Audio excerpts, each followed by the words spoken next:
Ayan. Magandang gabi sa lahat and welcome to the new episode of the BitPinas Webcast, an online show where we interview the people who move the crypto industry here in the Philippines forward. So ako po si Michael, ako ang editor-in-chief ng BitPinas and we are the longest standing crypto news site here in the Philippines. And maraming salamat sa ating mga readers at sa mga nanonood ng ating webcast. Simula nung May, no, nung nagsimula tayo nitong bagong season, kumbaga, ng BitPinas Webcast. And of course, ayan ang ating mga episodes nagsimula kay Wayne ng Corns.ph hanggang kay Ismael Jerusalem last week. And maraming salamat sa ating partner, si BitShares Labs from Baguio. They help businesses establish their digital presence and thrive in the online world with its team of developers and designers. No? Sila yung mag-sponsor ng ating mga Satoshis for tonight. And 600,000 Satoshis ulit ang ipamimigay natin sa mga mananalo sa trivia question at sa comments din. So, 4 sa trivia and 2 sa comment section. Remember lang that you must be following our page and must have a sharer badge, meaning you must share this stream publicly. So, maraming salamat sa BitShares Labs for the Satoshis.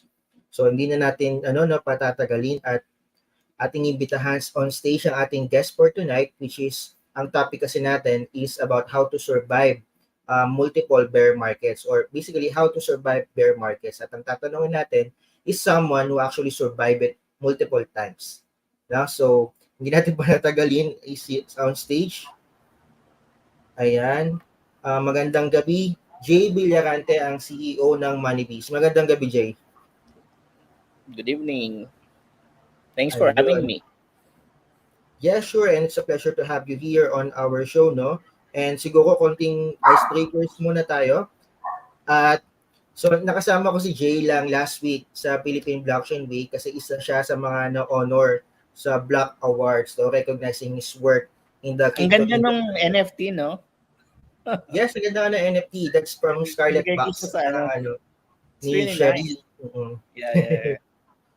So Jay kasi has been in the industry for so long, no? 2012 pa, no? If you can just share us a bit, Jay, on that one. Pero before that, I just want to share this particular video of you, or actually a picture of you. That's very old. 2015.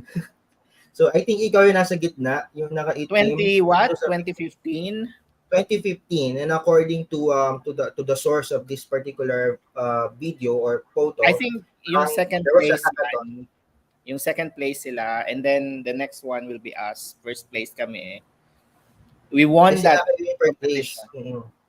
So won that hackathon ng Coins.ph, tama ba? I was with my dormmate ko siya, si Pio Lumungsod. He's my buddy that time when we joined the competition.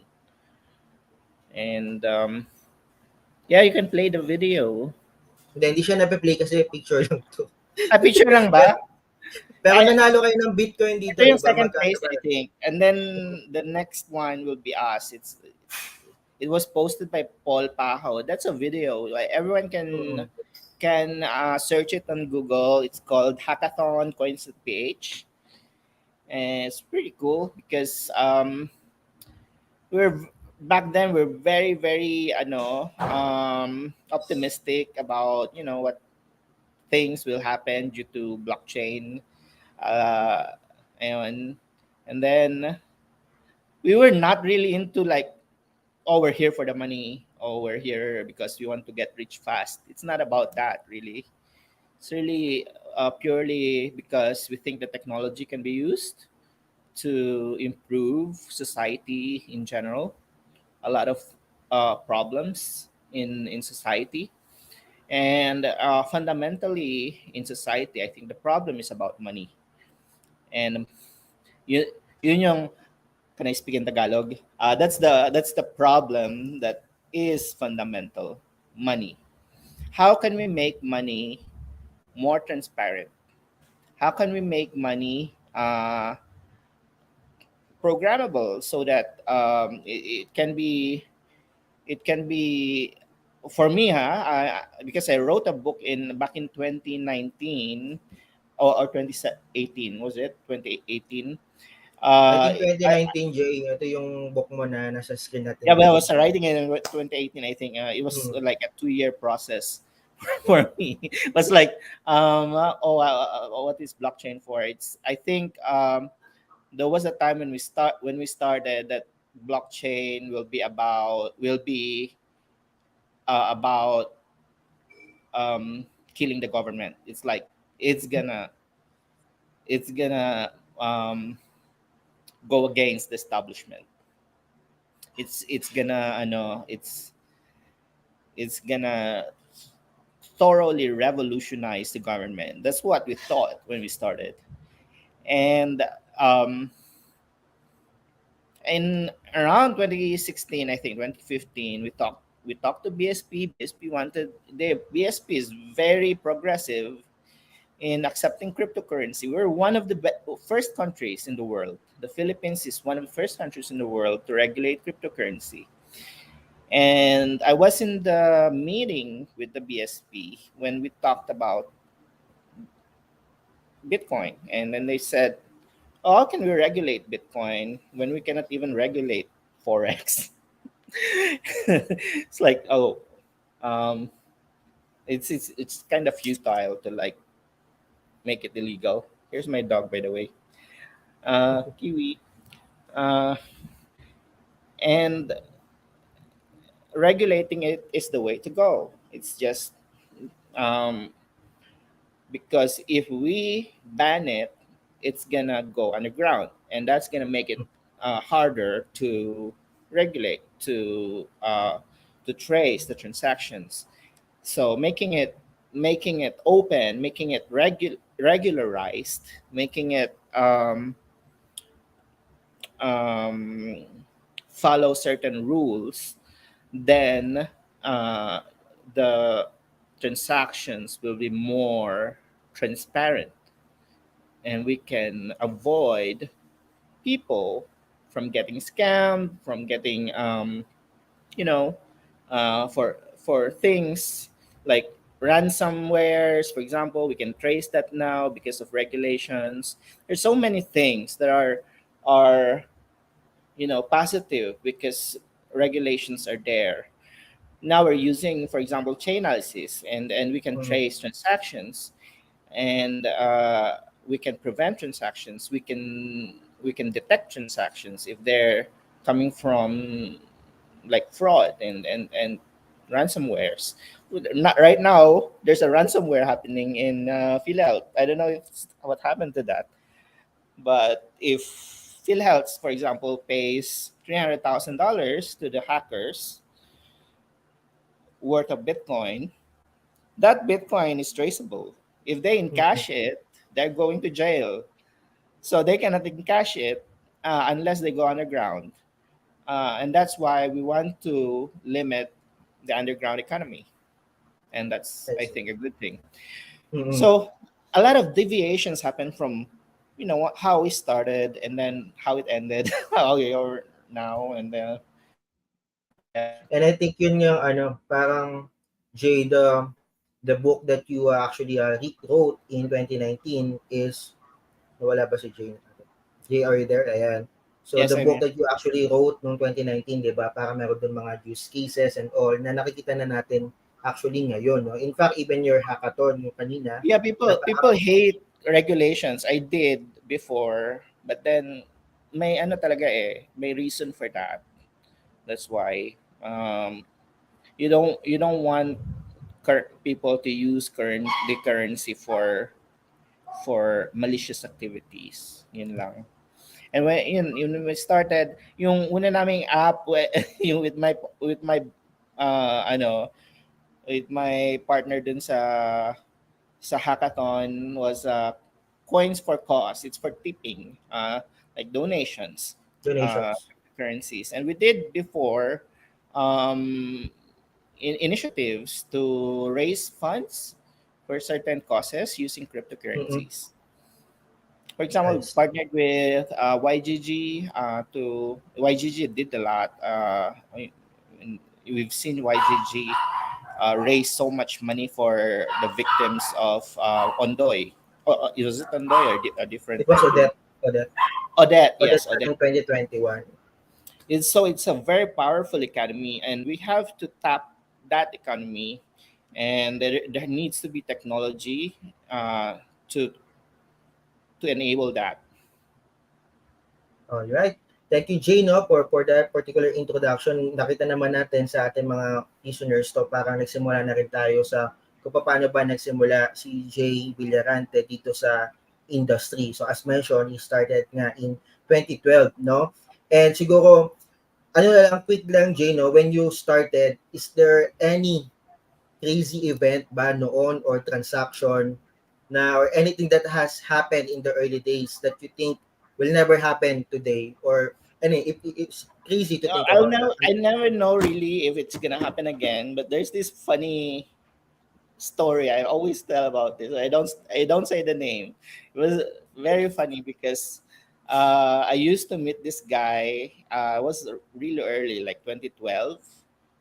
Bitcoin was maybe less than $100, $20 maybe, and I was trading cryptos with him, and were meeting up in uh really cheap hotel in Makati. He's a foreigner. He's an American, and he's wearing t-shirt. Whenever we meet up, he's wearing t-shirt. He's wearing uh, chanelas. He's wearing shorts. And then years later, I trade with him still. Until now, I'm still trading with him. When I meet up in Forbes Park. I don't know if that kind of story will happen again.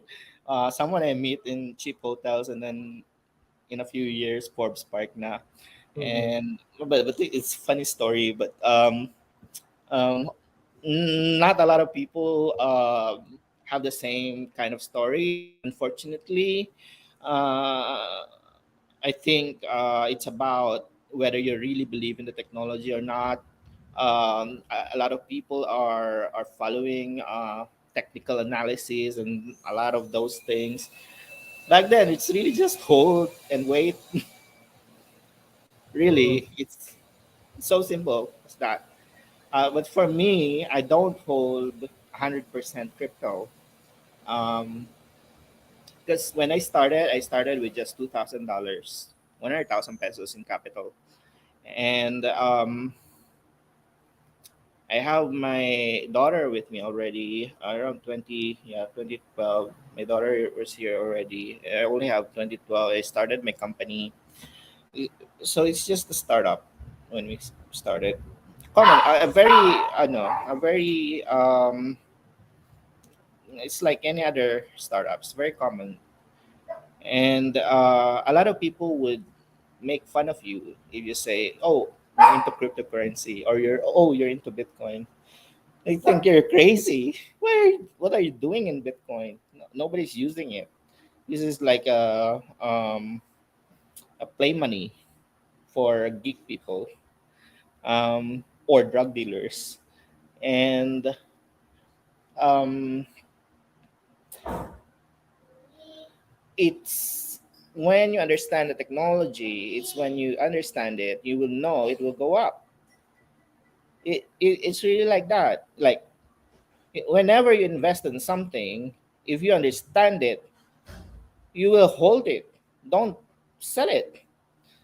Like if you understand SpaceX, I will invest in SpaceX if it's open, if it's in the right price. I'm looking after how they're gonna when they're gonna IPO and at what price. Well, I'm probably gonna invest in SpaceX, for example, because I understand completely what not completely, but I understand what their model is.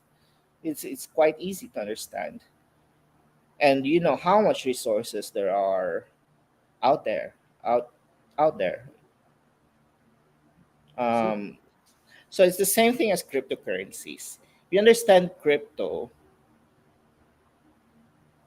don't do technical analysis and all those bullshit. Just hold on to what something you believe in. It's like love, right? If you love somebody, just hold on to it. Or, di ba?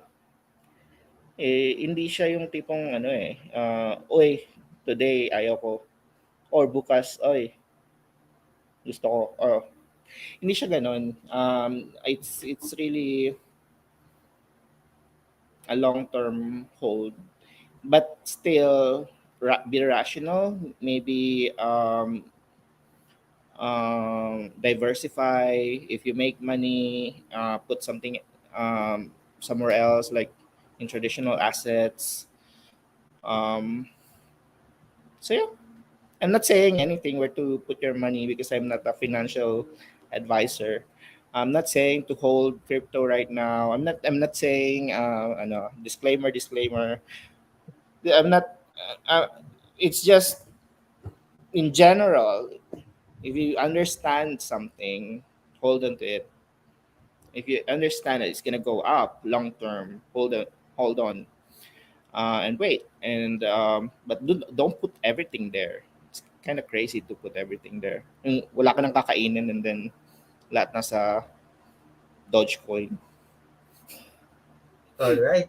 Thank you, Jay. No, hold and wait ang unang ang na-mention ni Jay on this particular thing on the bear market. And ito na nga ang ating topic is bear market, no, Jay, from as someone who has survived this multiple times, siguro if you can let us know ano ba yung typical, kasi 'di ba ngayon nasa bear market na, 'di ba?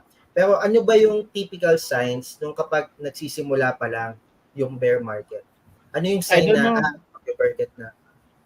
Wala talagang ano siya. Sa amin, because I'm a trader, or we're Mm. regulated by BSP as crypto trader, BSP license. We notice it because the volume goes down. It's because the volume goes down.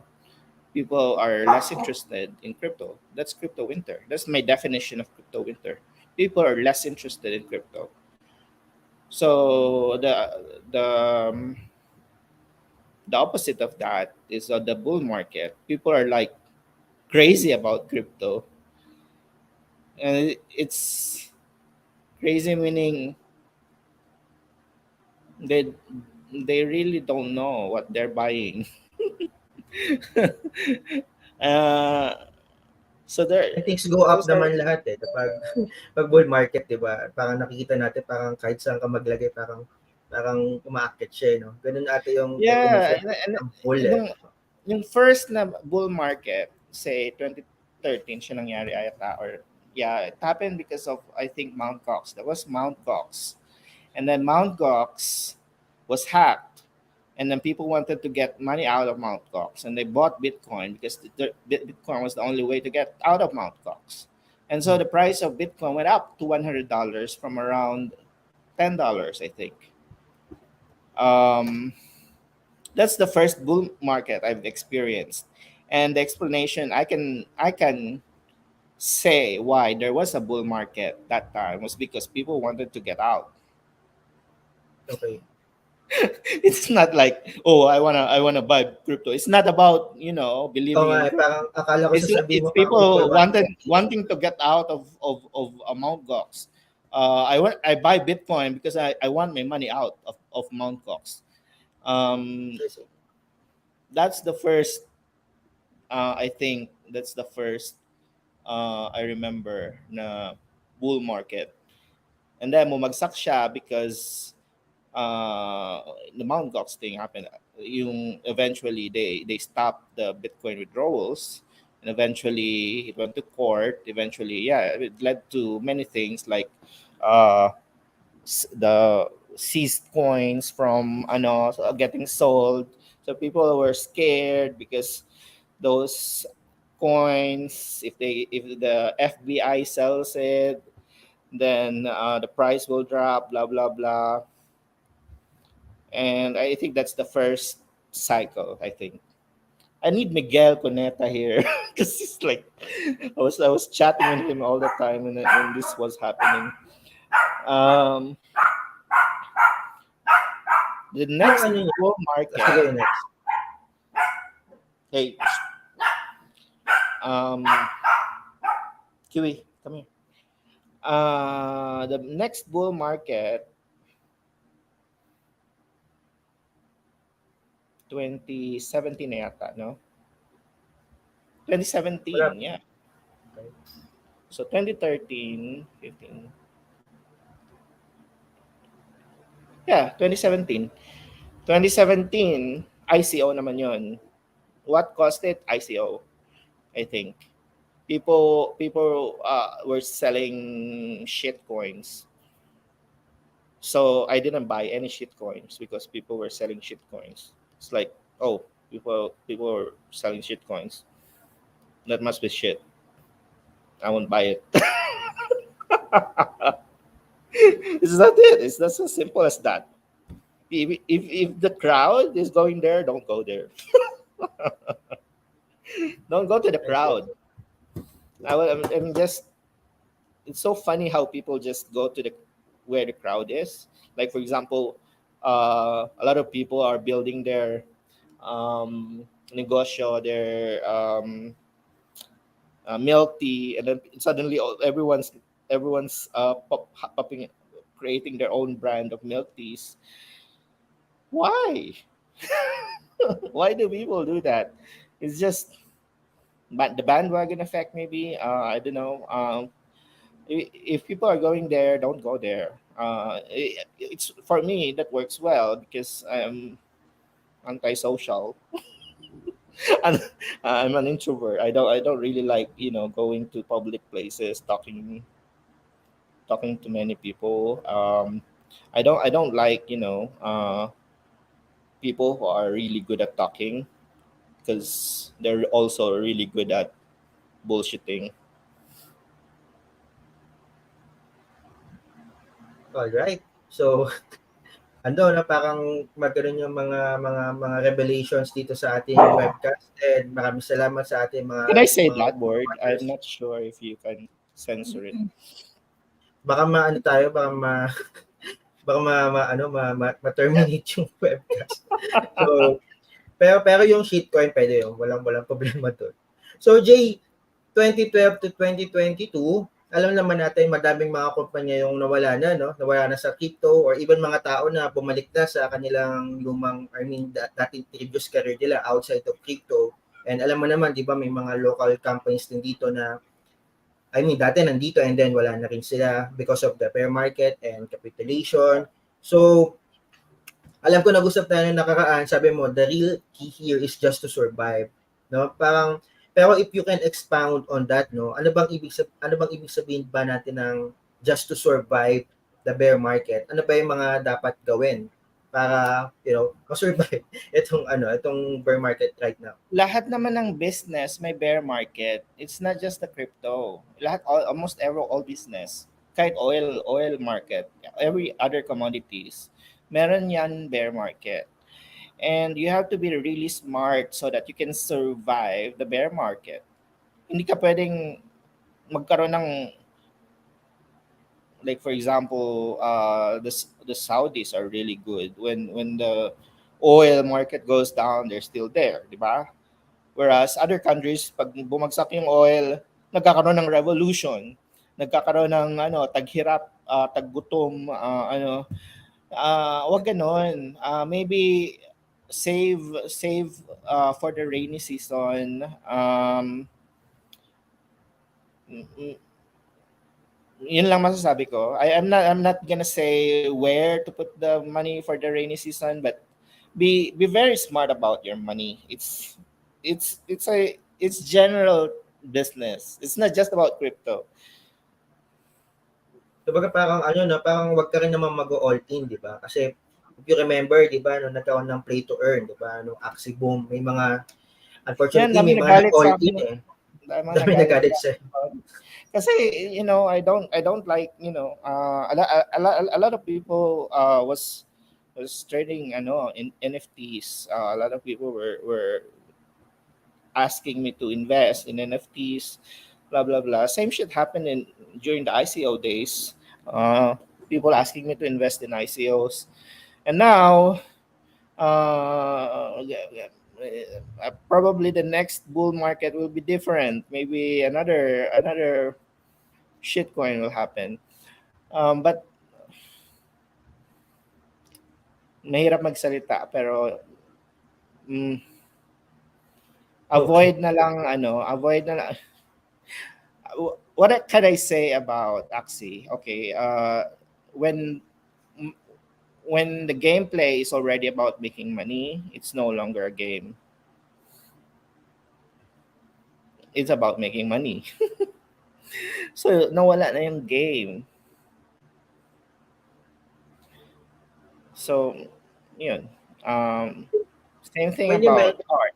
For example, you know what? NFTs, a lot of this shit are followed after the art world, which is a scam. A lot of it is scam. A lot of it, not everything, but a lot of it is a scam. Maybe 70, maybe 90% is a scam.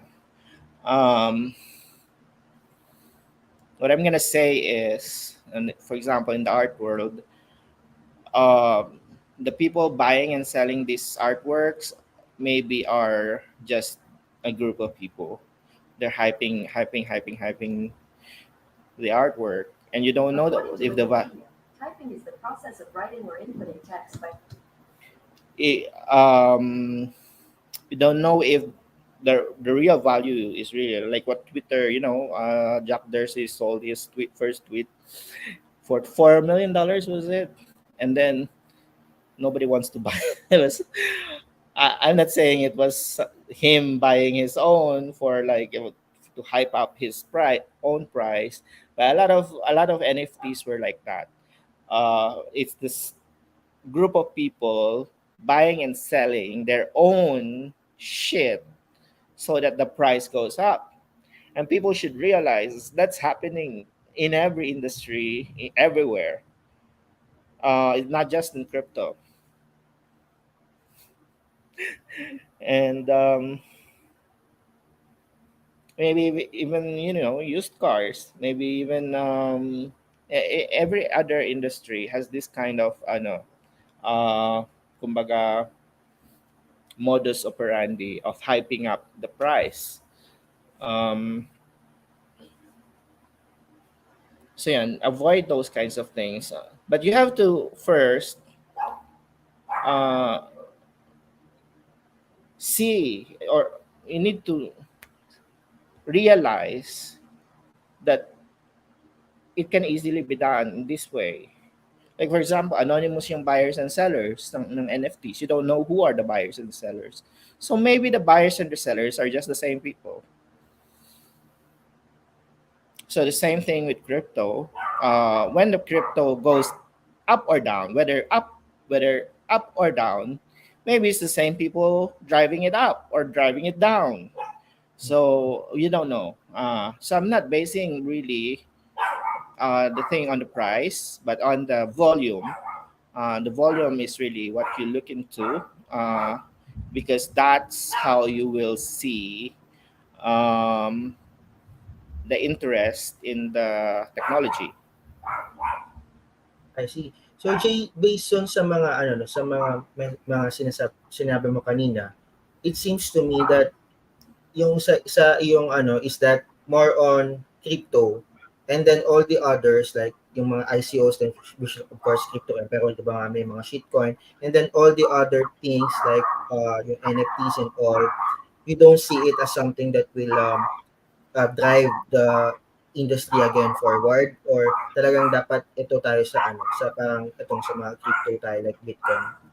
Sorry, I was distracted. Can you please repeat? I'm sorry. Yeah. So dun sa ano sa mga statements mo kanina, it seems to me that you think na it's more of Bitcoin and yung mga siguro yung mga top crypto versus for example yung NFT, pay to earn, or even yung mga small caps. So you think yung talagang magdadrive nitong industry na ito forward is yung Bitcoin talaga and maybe the large caps, I I hate to say it, but I think it's the government that's going to drive it later on. the government. So I started this interview, this discussion with you, saying, "Oh, the government is going to be our enemy, or we're going to destroy the government." But I think it's the government that's going to make the cryptocurrency. really strong. They're gonna use it. CBDCs, it's coming. Um, IPOs, the SEC, all the securities, the legit ones on Philippine stock market will be on the blockchain. I think later on, commodities trading will be on the blockchain. Everything will be on the blockchain, and then uh, moving forwards, I think I wrote it in the book, and then I said lending to the poor people should happen via blockchain. At least there has to be some sort of mechanism to know if certain barangay has this kind of credit worthiness and stuff like that. So it's gonna happen via technology. A lot of people say you cannot solve social problems with technology. Yes, you can. We did that with printing press. We did it many times in the past. Printing press. Then you have the steam engine, which without the steam engine, You will still have feudalism. I think without the gun powder, you will still have kingdoms because guns can easily be created by individuals and they can kill the monarchy and stuff like that. It's really, I think, very fundamental in our history. The technology is what drives social change. And what is the social problem right now is inequality. And I think be what will happen is that there will be equality. There will be People will no longer have problems with hunger and, for example, if they get sick. So eventually, I think it will happen. Theoretically, it's possible. So with technology, we can do that, I think.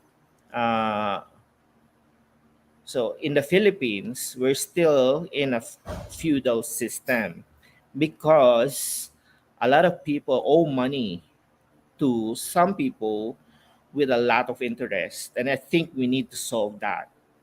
And I think the government needs to come in and solve this inequality. Kawawa naman yung mga farmers na 5-6 sila nangungutang or minsan worse pa yung interest. That has to be solved.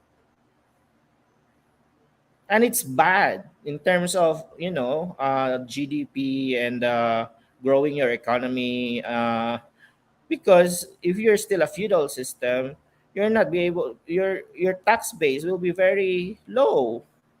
Kung low ang tax base mo, wala kang makukurakot. So, 'di ba? Please, politicians, kung gusto niyo mangurakot, payamanin niyo ang mahihirap. It's really that. Kasi kung paano lalaki yung tax base mo, paano dadami ang taxpayers mo, kung ang dami mahihirap, ang dami nagugutom.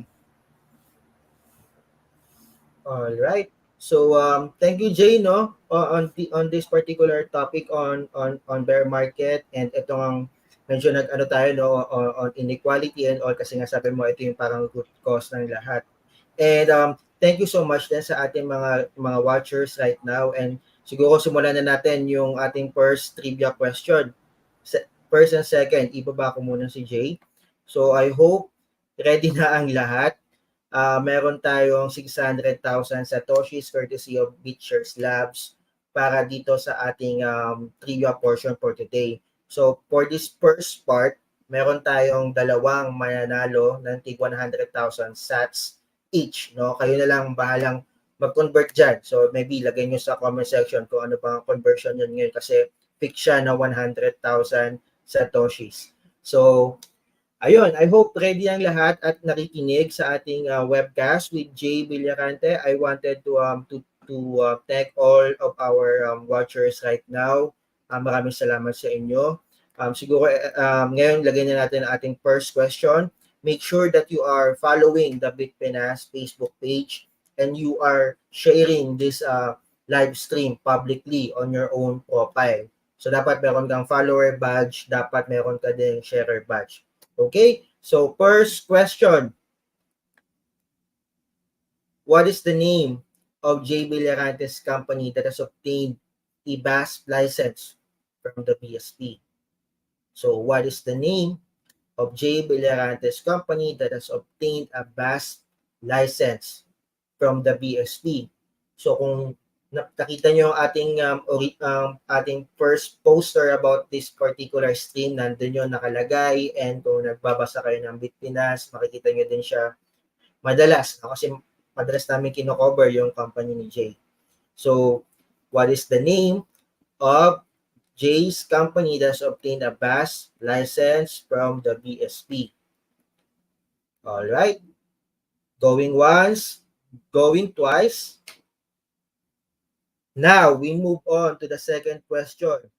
No? So, hindi ko lang paano ito nagagawa ni Lance ng maganda kaso nasa labas siya ngayon. So, second question. Ito naman is more about the BitPinas webcast. So, kung nanonood kayo ng BitPinas webcast in the last few months, masasagot nyo itong tanong na ito.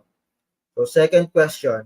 Name at least one guest from the previous episodes of the BitPinas webcast. Other than Jay, syempre yung guest natin for today. So, napindot ko pala ito agad. No? So, name at least one guest of the previous episodes of the BitPinas webcast other than Jay. So, ilan na ba tayong, ilan na ba yung webcast natin? I think this is our webcast number 25 and I think siyam na or 10 yung ating naging guest since May 2023. So, name at least one guest of previous episodes of the BitPinas webcast other than our guest for today. So, ayan. So, going once, going twice. Ayan. So, maraming salamat sa lahat ng mga sumagot. And remember na kung di kayo nakasagot ngayon, meron pa namang kasunod na batch later ng 2 question. At meron din tayong mananalo sa ating comment section na 2. Kung basta mag-participate lang sa ating comment section and make sure you have the follower badge and the sharer badge. And kung may nakikita rin kayo mga tanong sa comment section, maganda siguro kung mag-participate din. Kumbaga sagutin nyo na rin yung mga questions nila, no? So, nakikita ko nga na meron kami mga in-star na question dito. And go isa nga itong si asa na. May nakita ko about Bitcoin halving, no? And siguro ano ba? Ito yung mga question, no? Kagaya ni Nicola Jovic, kung meron bang ibang pagkakakitaan inside crypto while bear market. Meron tayong mga articles diyan sa BitPinas on how to earn crypto during bear market, no? And ito nga yung tanong ni LJ Domino sa Bitcoin halving. So siguro ito na ulit pwede nating iakyat ulit si Jay sa ating stage. Jay? Ayan, teka lang. May So Jay, welcome back. Ayan, so may question dito about Bitcoin halving. May epekto ba ito? Kasi kanina na-mention mo na parang yung Mt. Gox talaga no? And 2017 yung ICO. What about yung Bitcoin halving?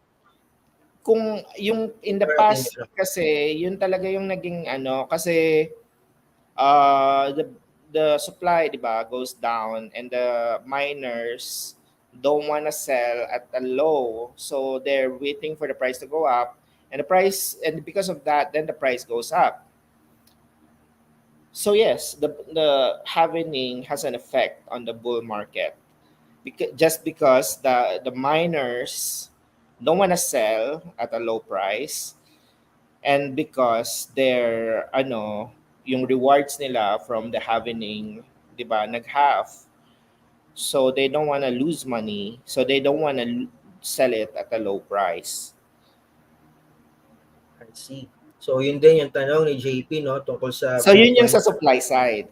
On the demand side, um, the technology also is driving it. Kasi syempre, Mm, uh, you know, people people get more curious about crypto and then they buy it because the price is going up and therefore more people coming in, so nafo-FOMO ang mga tao, napapanood mo sa CNN, sa BBC, so nagkakaroon ng libreng marketing because the price goes up. So that's the demand side. It's the mainstream media also driving it. But the supply side, yun yung nangyayari. The halvening is causing the supply to drop such that the miners are not willing to sell at a low price. okay. So another question dito is, siguro Jay, familiar ka, no, yung sa BlackRock, yung ETF na sinatawag sa US. So do you think this will also have an effect ba sa Bitcoin price going forward if it ever gets approved? Yes, kasi if the government approves it, there will be more validation on cryptocurrency, and that will have more players that are legit in the market. And BlackRock is like how much trillions of dollars worth? Uh, it's a huge validation. Dati, a simple company coming in would already drive up the price. This one is a big deal. BlackRock is a big company, so it's a huge validation. Dati ma-mention lang sa maad lang yung Bitcoin sa Google, biglang tataas na yung price eh. Alala ko dinagdag ng Google yung Bitcoin sa ano nila sa search, Talaga. biglang tumaas na. BlackRock pa, I think it's gonna go up. I see. So parang siyang ano, no, parang validation siya, 'di ba, yung mga institutions, kasi I know Jay na parang your company, 'di ba? Parang more on, tama ba? Ako more on, ang tawag doon, OTC, tama ba? More on Yes. OTC, and you have institutional clients, tama? I mean, I'm not sure. No? Okay. So So we're magiging not validation for them. we're not, hindi kami yung P2P na na meron kaming bids and asks na The yung price usual namin explanation. fixed, ang buy and sell namin. So whatever the amount is, it's gonna be this price. Hindi tulad sa say Binance, if you sell, then you can, if you sell like $100 million, you will drop the price. Sa amin hindi. I see. So that's the difference between OTC and exchanges.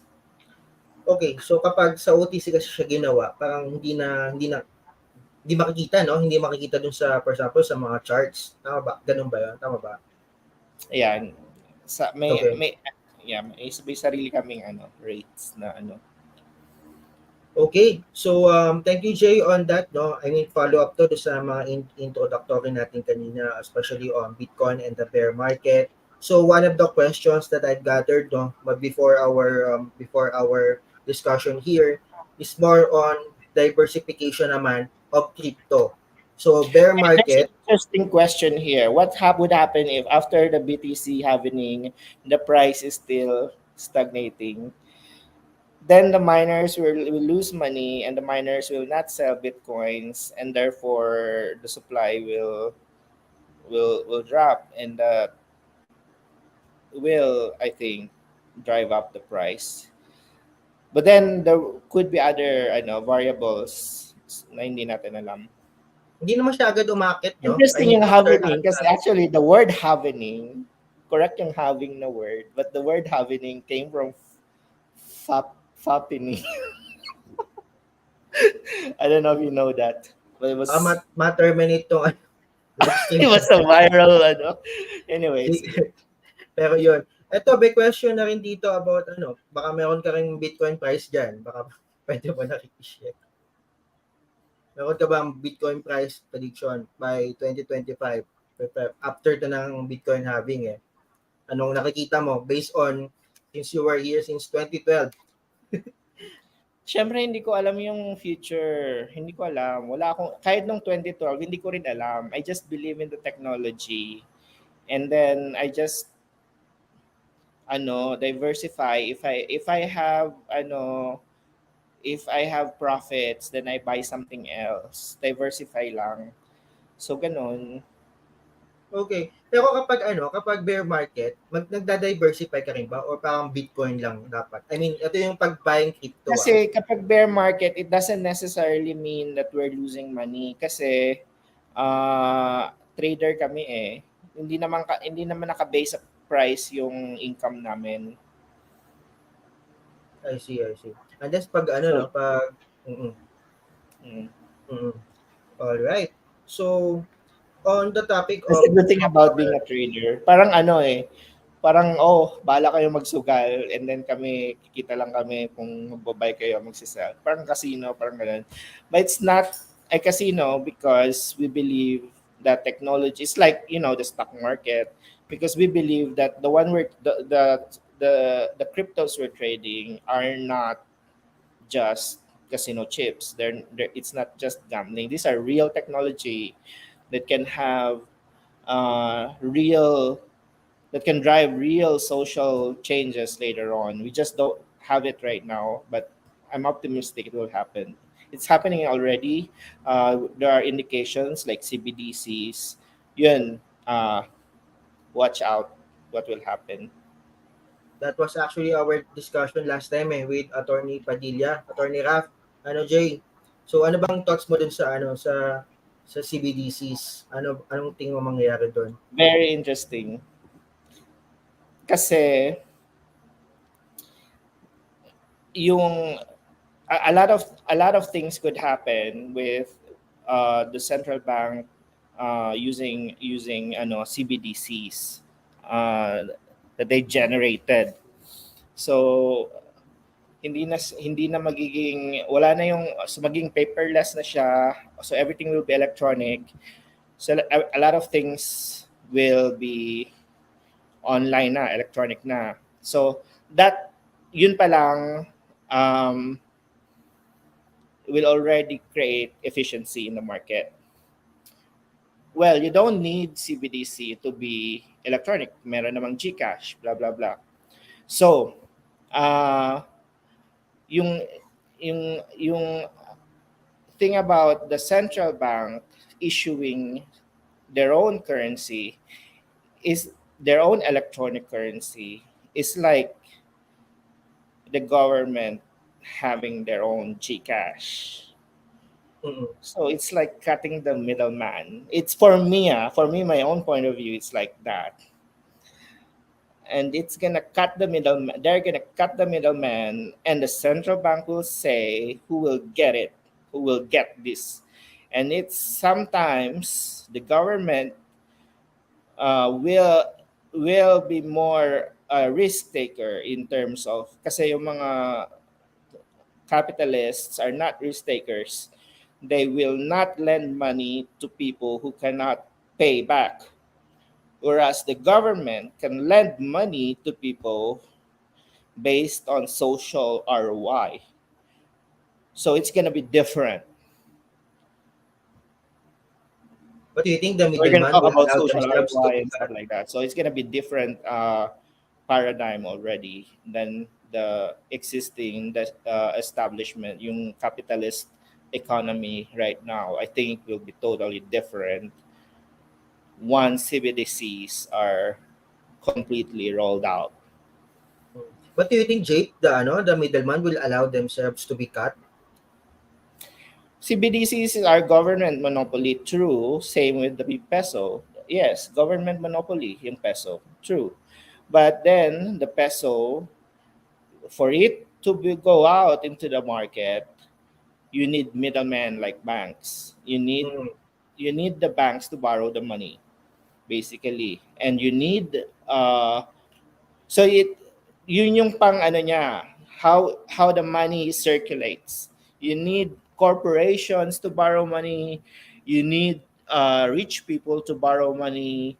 You need for the economy to circulate. Otherwise, the economy will stagnate.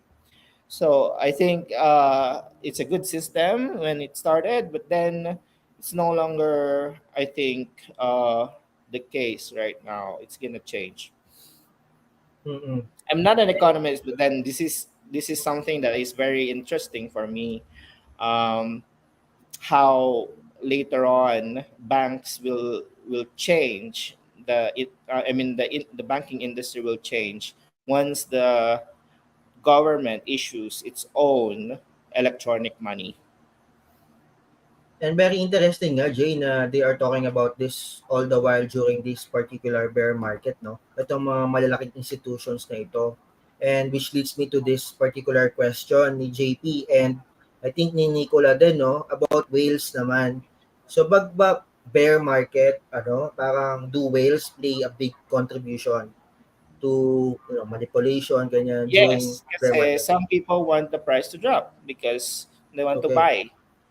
Some people want to drop the price to drop because they want to go in, and some people ayun. want the price to go up because they want to go out. So the whales are two-sided. It's like you don't know what they're gonna do. Do they want the market to go up or do they want the market to go down? Depends on their holdings. Depends on what they have. And for me, it's so difficult to predict unless you're the whale. Itong mga whales na 'to, do they study each other na parang kasi siyempre sila yung malalaki, 'di ba? So parang maano Meron, yung mga meron ano, ways to predict naman how the whales will go. But then it's not always 100% certainty. I see. Mm. Like they know that the price will drop. For example, when a lot of the margin calls will happen, so they're gonna drop the price so that a lot of margin calls will happen, so that it will continuously drop, and they will buy at the dip at the bottom. But for the whale to do that, they need to have access to data, and that is what is the bottom where they will buy, and that defines the whale for me. I see. Data, So habang access to nagte-trade data tayo, so habang plus nagte-trade tayong mga maliliit, yung mga whales they're also having their own parang having their own game and then yung mga retail is just parang nako-caught up lang dun sa yes, mga nangyayari yes. doon. So a Okay. whale for me has both access to data and access to money, not just money. Okay. Mm. And siguro Jay on ano no no on bear market topic. Gusto ko siguro i-ano lang natin yung about the common mistakes na nakikita mong ginagawa ng crypto investor kapag bear market na you think dapat wag nilang gawin during bear market para naman umabot sila ng bull market when the time comes. Ano yung tingin mo yung mga biggest mistake na ginagawa na dapat iwasan during bear market? During a bear market, kasi ako trader lang ako eh. I mean, bear market, bull market, we do buy, sell, and continuously propagate what you know about cryptocurrency. Continue doing what you're doing. Um, but then, kasi ako, I also do a lot of things. I mean, I have other companies also. I divested from crypto. So bear bull pa lang dapat nagda-divest ka na, Okay. preparing for the bear market. So I cannot say much what to do during the bear market. I can say much about the bull market. Prepare for the bear market. And wag masyadong gumastos. Kumbaga parang wag mag all in and you mentioned nga diversification during the bull market. So, yeah, thank you for Yes. that, Jay. And During the bull market, dun ka dapat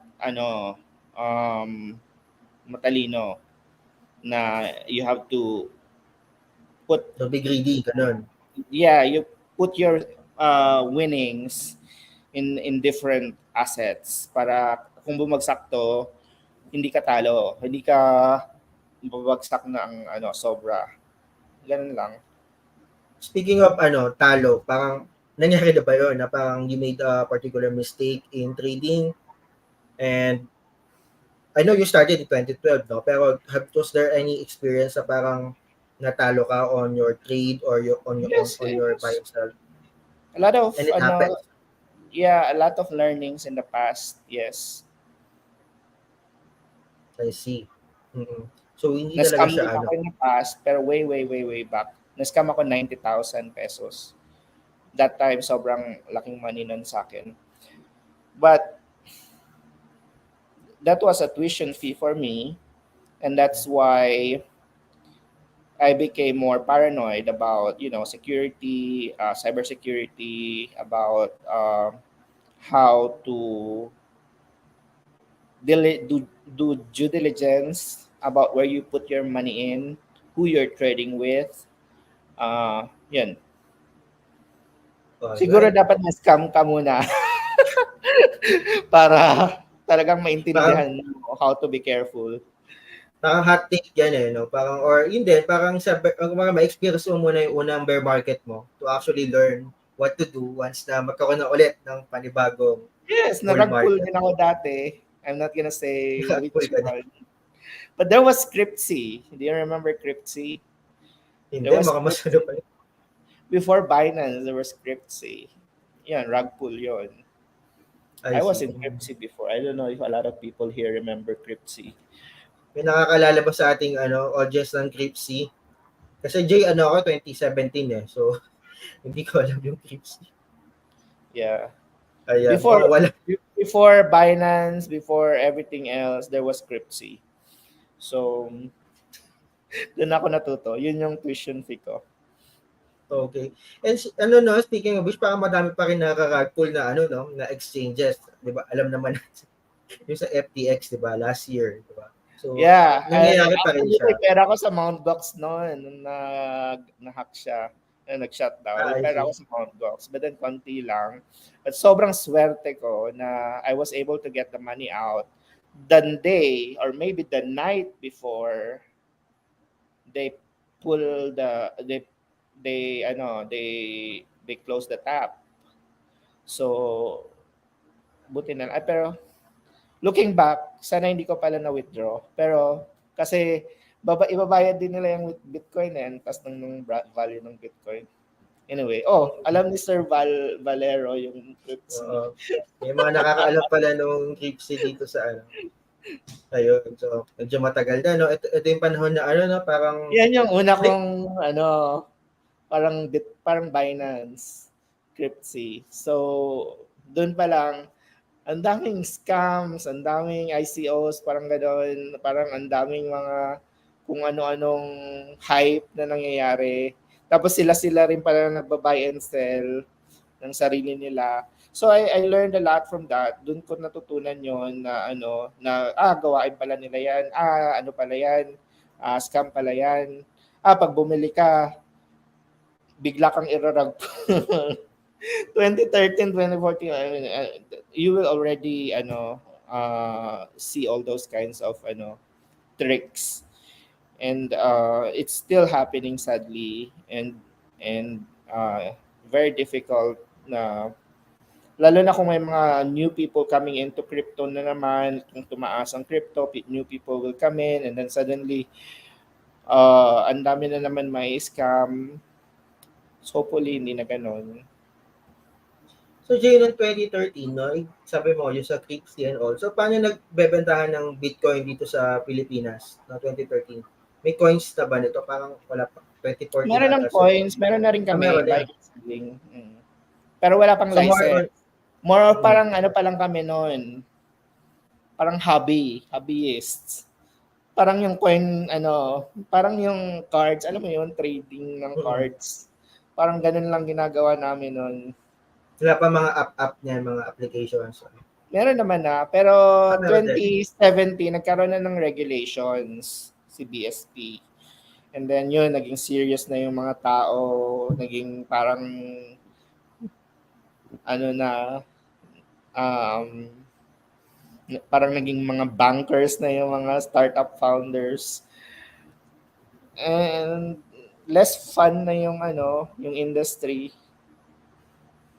But then Pero before pag nag-meet up kami, it was really a lot of libertarians, a lot of people from different perspectives, talking with each other. Um, really gusto namin ng change in society. But now, we go to a blockchain event, puro sa kaya I don't go to blockchain events anymore. Sorry, PBW.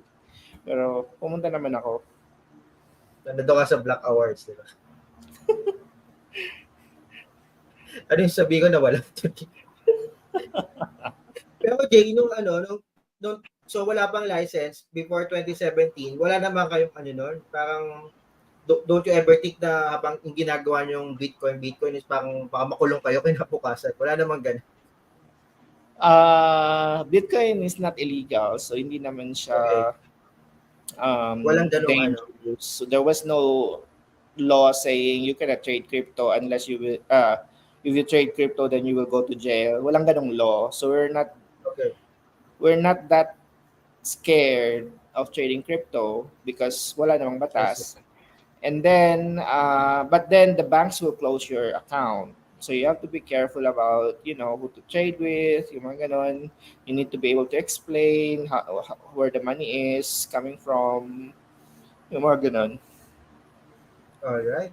So Jay, no, 2013 to tama ba? 2012 to 2023, anong future outlook mo sa crypto market? Siguro as you mentioned kanina, this is going up, no? Pero siguro immediate lang.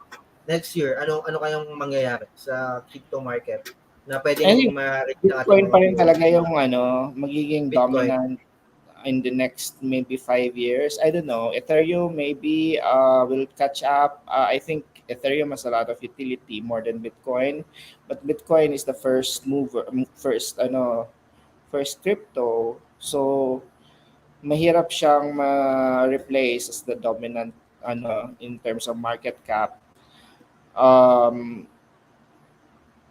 but a lot of projects will go into other cryptos like Ethereum. Yan. So, bullish din ako sa other cryptos. I see. All right. Thank you, Jay, no? So ibababa muna kita saglit for our trivia question and then ibabalik kita for your final words. So maraming salamat sa ating mga nanonood up to now. Ito na yung second part ng ating trivia Q&A, no? Ang mananalo pa rin kayo ng 100,000 sats. Dalawa sa inyo mananalo ng 100,000 sats courtesy of BitShares Labs, no? Maraming salamat sa BitShares Labs for supporting our live stream. So I hope ready ang lahat. Ang ating third question, medyo madali lang and hopefully everyone will be able to answer as long as you follow the BitPinas Facebook page and you are sharing this live stream publicly, no? Eligible kayo to win 100,000 sats. So the third question, what do you call the opposite of the bear market? So, di ba? Walang sasagot ng sideways dyan, ha? What do you call the opposite of the bear market? So, siguro, bilisan na lang natin to, no? Going once, going twice. What do you call the opposite of the bear market? Okay. So, we go to the fourth question. Again, 100,000 sats for the winner of this question. Kung sino makasagot ng tama, kung isa sa inyo mananalo. The fourth question. To which wallet does BitPinas transfer the Satoshis awarded to winners? So, to which wallet does BitPinas transfer the Satoshis awarded to winners? So, kapag may nananalo, di ba, every week may mga sats tayong pinamimigay, and then meron kaming nilalagay na kung saang wallet nyo siya ilalagay. Ito ay isang Lightning wallet, Bitcoin Lightning wallet na decentralized and Lightning wallet siya na Bitcoin. And sinimulan namin ito I think nung unang Bitcoin webcast natin. And with courtesy of course of BitShares Labs, no. So salamat dito and yung ating mga previous supporters din while we are using this particular wallet. So what is the wallet? To which wallet does BitPinas transfer the Satoshis awarded to the winners? So going once, going twice, Alright. So, maraming salamat sa lahat ng mga sumali. And makakasama pa natin si Jay for his final words dito sa ating topic. Pero gusto ko lang muna humingi ng pasalamat sa lahat ng mga nanonood ngayon. Kay Nicola, kay LJ, kay JP, kay Henry from BitShares na lagi kayo nanonood. Since nung May, no, maraming salamat. Lagi ko kayo nakikita. Si Grumpy Gamer, Melissa De Vera. Sa lahat sa inyo, maraming salamat. So, let's go, no, Jay. At nakita ulit on stage. So, ayun. Final words na tayo on this topic, no? Bear market. Bear Madaming na market. madaming napunta or madaming na on board tayo sa crypto nung 2020, 2021 because of Axie, Play to Earn, NFTs, ganyan. Ito mga taong ito yung first bear market nila. Jay, no? Ito yung first bear market nila. What is your advice to these people? Don't be Mga first time bear disheartened. market. Madaming ibang projects na mas okay. So, Alright. So, and hindi lang yung about Axie yung blockchain. So, marami pang iba dyan. alright. So, titingnan ko kung meron pa tayong mga question dito, no? And ito nga yung sa CBDCs kanina, Bitcoin prices, ang sabi ni Jay kanina, it's going up. Just cannot say kung anong price nito by A few more cycles and then maybe it will, I don't know. I really don't know. Alright. So, I think pinaka-key takeaway dito is yun nga, to survive this particular bear market. Ang sabi ni Jay kanina is more about preparing, no? Nung nag-bull market pa lang. So, I guess, dahil nandito na tayo and in case na we were able to prepare, then good, di ba? Pero if we are not able to, so the key here is, sabi ni Jay kanina, is to stay, don't be disheartened. And then once na mag-bull market na, at least alam nyo na kung ano yung dapat gawin, I ano think yung dapat we gawin need to dyan. create projects that are may value sa society. For example, BitPinas may value siya because information about cryptocurrencies for responsible investment in cryptos,